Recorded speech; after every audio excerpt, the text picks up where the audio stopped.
Hey guys, it's Michelle, and I am back to have a little chat about the latest trio of books that I have finished. First up is The Dog Stars by Peter Heller. That was a bit of an impulse buy. I was out of state. I went to a Barnes & Noble. This was one of the staff picks. It was the only copy left. I read the first few chapters and thought, this sounds kind of up my alley. It sounded a little similar to Station 11 in that it's after a flu epidemic and very few people have survived. So in this one, your main character is Hig. He is probably in his 30s. He has been an outdoorsman. He can fly a plane to get him to the remote areas where he can hunt and fish.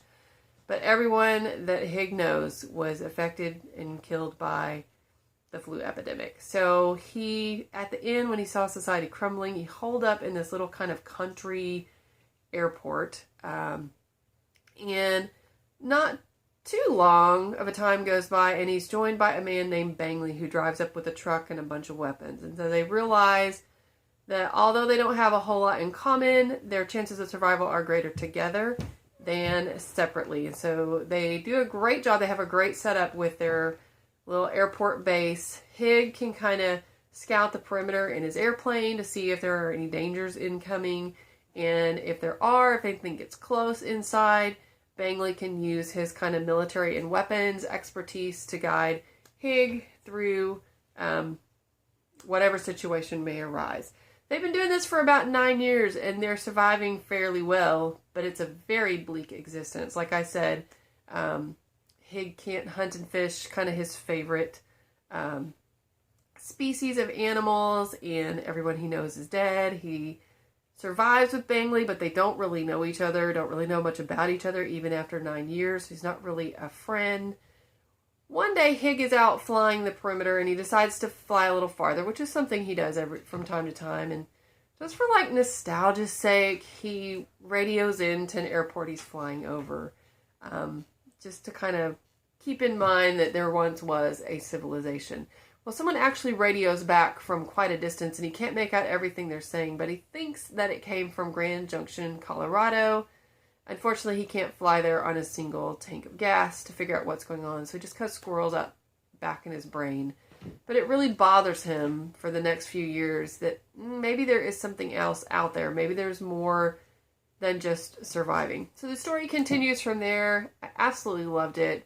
When some of the backstory is revealed, it is just heartbreaking, gut-wrenching, but there is some hope in it. It just seems like a simple little story as you're reading it, but as it moves on, you realize the author is just really playing with the idea of risk and trust versus security, things like surviving versus living, and things of that nature. I super enjoyed this, gave it 4 stars. Probably in my mind it's more of a 4.5 stars.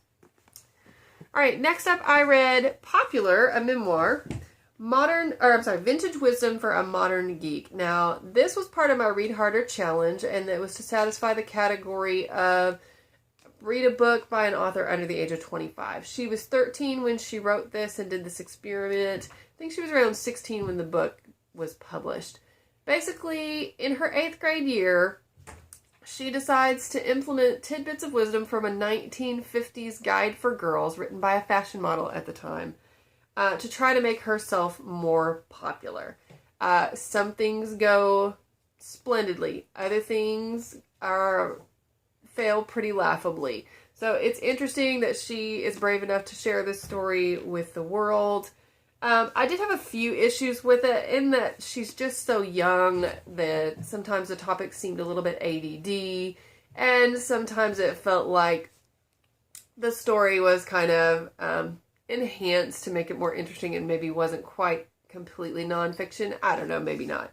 But I did really overall enjoy the message of the book, which was if you want to be popular or become more popular, it takes work and it takes letting people really know that you care. So I love that message. I was hoping to share this with my 5th graders at school.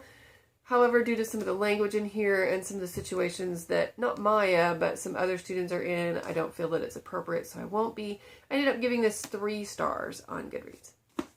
And the final book in this trio is Three Body Problem by Zixin Liu. This is a best-selling Chinese sci-fi trilogy. It's the first book, and it got translated to English. I read this as part of the Read Harder Challenge as well as fulfilling the category of translated fiction, although I've read quite a bit of that already this year. But since this one was on my list, I really wanted to check it out. Unfortunately, this book did not work for me whatsoever. It has some amazing science concepts in it, and they are presented very well. However, the human side of it just was not plausible to me. I felt nothing for the characters, and I just felt like the characters made super asinine decisions that no one would make. The author tries to explain why they would have made these decisions, and I just don't buy it. And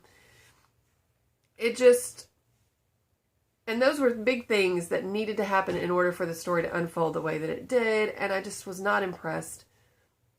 Events would take place, and later I would be like, you know, that should have been awesome when I was reading it, but the way it was delivered was so blah.